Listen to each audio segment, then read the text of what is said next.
it gets back to, does God have the right to judge? Yes, he judged the Canaanites, but then remember, a few hundred years later, he judged the Jews, first at the hands of the Assyrians and then the Babylonians.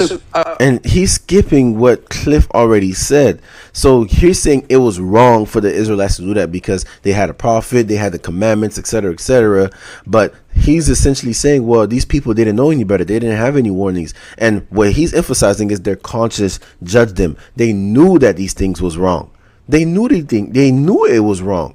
But the thing is, when you have an idol in your life, you can essentially compel yourself to believe something that's not true. For example, when Elijah was going against the people that was worshiping, I think it was Baal or whatever the case may be, for them to call out the Baal, they would do things like cut themselves to show, how serious they were, whatever the case may be.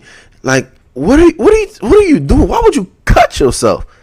And they made themselves believe that because they think that's what will get Bell's attention, whatever the case may be. So essentially what he's saying is their conscience judged them.